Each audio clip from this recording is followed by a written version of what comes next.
Welcome back to War Thunder and welcome back to the 29K, which is a Russian tank destroyer slash AAA, and we have a German vehicle that is very similar to it, and I will take the time to pronounce it in German for you guys because you guys love it. 8,8 cm Flak 37 Selbstfahrlaufette auf 18 Tonnen Zugkraftwagen. That's the German name of the 88mm half-track. And this vehicle, the 29K, has a lot of in common with it.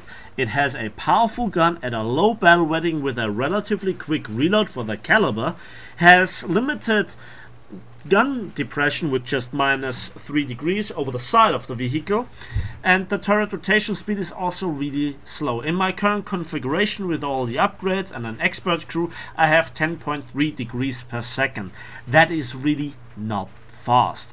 Now you can see it's not a half track but more a truck with a gun on it, and we have well, let's just have a look at how fast it can rotate with a fully upgraded crew.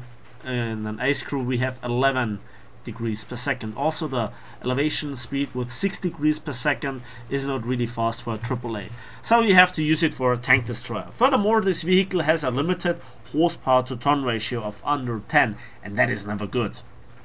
However, it's rather mobile, or not really mobile. This was downhill and it will reach a decent top speed of around about 50 kilometers an hour, which is good. Here you can see the normal problem, or the normal speed of around about 18 kilometers an hour, and there we see our first target, a Panzer III.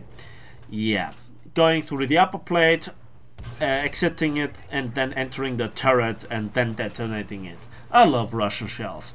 In fact, let's talk a little bit about the shell selection that you have. You have an HE stock shell, the O361, with 9mm of penetration. Not really what you want, except if you want to snipe aircraft, which I don't recommend. And then we have the APHEBC shell, the BR361, which has 139mm of initial penetration, muzzle velocity of 830 meters per second, and a TNT filling of 150 grams. That's just all you need. That's literally all you need. Now, why did I say that it was very dubious that I killed that Panzer III here? Well, I have a fuse sensitivity of 10mm, so 1 centimeter, and a fuse delay of 15 centimeters. So the shell should have exploded actually on the driver's hatch on top of it, but it penetrated the turret anyway. Now, the sense of this, or the actual overall topic of this video, is bad vehicles, or so-called useless vehicles, and what I think about it. No vehicle in War Thunder is completely useless. Yes, some vehicles are very, yeah, not very nice to play. They have either a very long upgrade way, or their design is just very bad, and they just shine in one particular segment that then defines the battle rating.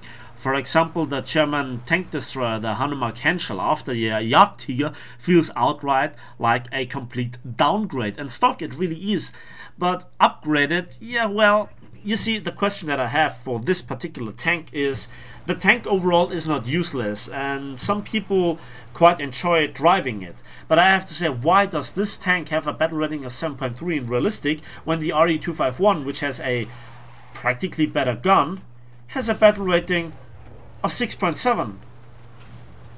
Just answer me that question in the comment section, because for me personally it makes no sense.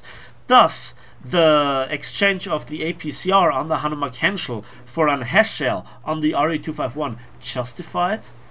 I personally don't think so. But now we have here the situation, the key aspect of this game, the ambush position. Now, that I actually went into the situation was a bit of luck. Overall, you have a lot of situations in the game, and not every situation is, you know, down to your personal skill. Where does the enemy vehicles go? How do they play? How fast are they? Are they fully upgraded? When they get killed, do they have enough spawn points to respawn into a vehicle or even a plane, can you then engage it? And, you know, do they try to revenge kill you? How does the rest of your team play? How is the map for your vehicle? Are you in an up tier or a down tier? All those questions, you know, are out of your actual skill. You can't have an impact on those. Yes, I know there is artificial up tiering, but whatever. And now this is my 5th kill, this is my ace, and that is a very good match. I was a bit lucky here that this German tank of, I actually knew it by the time what it was, but I didn't know what it was. And now I am in a very strange position. Look at the map. I am the only one on the C flank except this T50 in front of me, but he overextended hard. And I think to myself, what I can do. I'm in a slow vehicle, I'm not that maneuverable. My turret traverse is rather weak. I have already lost 2 crew members. I have no armor. I really can't react that well. I'm very fragile for aircraft and for aircraft attacks, and I have to hold this position. A currently gets T captured and eventually captured by the enemy, and B is also contested. At the moment it's not that visible, but there are not that many tanks left on our team, and I just have to hold C. I have to learn ambush, and I also have to think in the future about tanks coming from B. All that is, you know, taking your time, taking a breath, observing the map, observing the situation, communicating with your team, telling them what they have to do. If they listen is a different question, and maybe they have, you know, more information at their disposal. Maybe they have currently 3 tanks to engage and they cannot immediately respond because they don't know the hotkeys for the quick messages. All this you have to take into account. Furthermore, this vehicle has a battle rating of 3.7, so, you know, you can't expect Unicum players here. And even at higher tiers, you not always can expect that an enemy or that a friendly player is the most capable player in the world, or his vehicle is even able to do so. So I hear an engine, and look at this position. In front of me are a lot of trees. Behind me there is a very interesting spot, and you can see it at the bottom left corner. I see still the burning wreck of the Sticker Max. So the enemy really has a damn hard time spotting me, but I can shoot at them very easily. Furthermore, I position myself backwards so I can shoot them very easily, and I also can retreat eventually. Furthermore, at this position I was in perfect cover for aircraft for a lot of directions. Now I go into the woods. I expect tanks to come through the gap between B and C, and to also capture C. C is our last capture zone that we have in our hands, and I have to position myself. But then there is the other thing. You have to listen. You have to listen to, if you hear gun sounds, if you hear engines roaring, or you hear impacts or machine guns, airplanes whistling by. And then you also have to put yourself always into the right position, reacting to it, maybe even avoiding engine sound, and maybe traverse the gun into the right position before you can engage the enemy. I saw the shadow. I knew that it was a Soki, a Japanese AAA. I actually love this thing. For my 6th kill, I saw a shadow on the left hand side currently, and I spotted it. It's a Panzer IV, 3rd view aim. Beautiful. I listened, I heard furthermore that something was behind me. For some miracle reason my ammo rack didn't blow up, and I make a crippling shot on the NATO. Driver and gunner are killed, so I can take my time and make the next shot count. And that was a triple kill for my 8th kill. And the most important part, C was not captured. You cannot ask for more from a single player. I used my brain. I put myself into an ambush situation, and I saw and read the map. However, the most important thing is C was not decaptured, so I do not have to leave my ambush position. At this moment you have to ask yourself, is there an aircraft coming with the, you know, revenge in mind. He knows more or less where I am if they observe the kill cam, or in the case of the NATO, if you know he just remembers the situation. Or have I taken them out? In this situation I was in a bit of a between a rock and a hard place, really, literally, because can I really leave this position? I hear planes, the Wirbelwind kills an I-15. I hear bombs, and those were the bombs from the biplane. I saw it crashing, so those were not from an enemy player. So at this moment, well, at this moment, I don't know. See, you hear from my commentary. What should I do? By this time, I already, you know, saw the battle in the replay and I figured out certain situations. But what can you do? What can you really do? Don't throw away your advantages, you know. Don't get impatient and just think. In this situation, it is up on your shoulders to hold this flank, and now C gets decaptured. I was too long in the frontline ambush position, so somebody could sneak around where I previously killed the Panzer IV and is capturing. I don't see him here, and I traversed my gun before I moved. But can I rush him? No, I don't have the speed, so don't try it. Eventually he will capture the point. That is bad, but that also mostly results in people getting out there and overextending and rushing towards them, and then I have an easy pick for them, either from the side or from behind. Maybe he wants to support people on the other side on the map on A, maybe, but you know, this is just a theory. Will he really do it?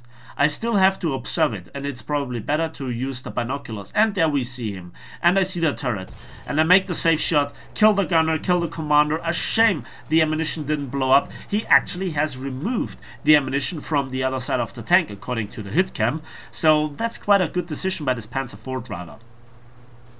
Now at this moment, if he was not hit before, he has 3 people left. That means he has still the rather fast reloads, and there are no modules damaged, so that would hinder his tank to perform to its maximum. Panzer IV is a fantastic tank in this respect. 10 degrees of gun depression, decent mobility and maneuverability, rather fast firing gun, not as fast as mine, but I don't want to get hit in the first place. It's very likely that I take a lot of damage, so I go a little bit sideways, still have the gun pointed towards his position. In this moment I just can hope that nobody is coming from B and nobody is coming from behind where I previously was laying in an ambush. I turn, then turn back. I don't see him. Where is he? Where is he? Where is he? Where is he? I stop, I reverse a little bit and want to go into reverse into the capture zone, but he fired. I know that I have to time to make the killing blow. His fault was to move.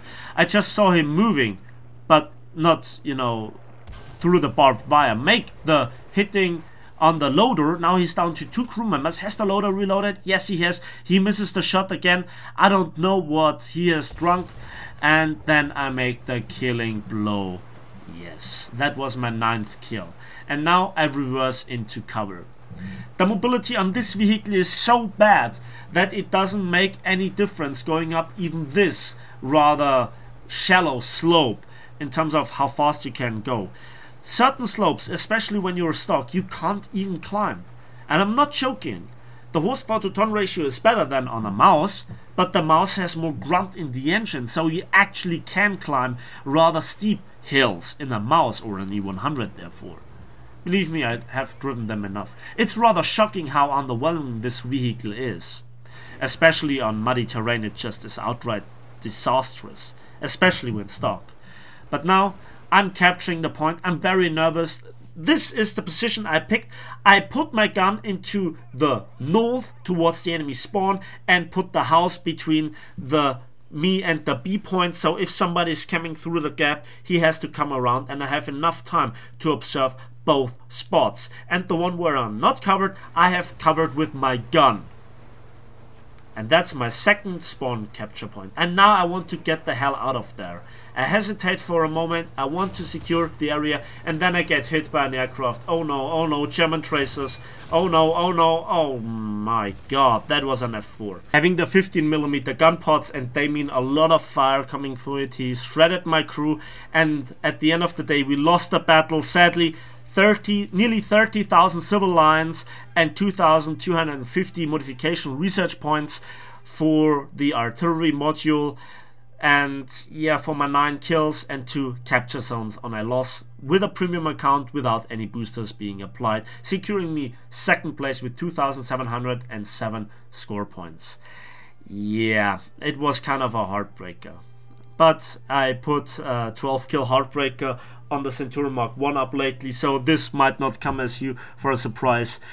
This is not an experience just you have, also I have it, and I think I have it more than just once in the last few days. So that's it for me today. Let me know in the comment section what you think about the uselessness of certain vehicles, or you know, stats on a vehicle, how much you can use them either in arcade or realistic, and you know, your experience in this vehicle. Have you fought it? Have you beaten it? Do you think it's a problematic tank, or do you think it's an okay tank? Let me know in the comment section. Anyways, as usual, that's it for me today. Thanks for watching. Thanks for listening. I hope you enjoyed this video. If so, please give it a like. It helps out the channel greatly. And subscribe if you want to see more. And as usual, we will see each other on the battlefields of War Thunder.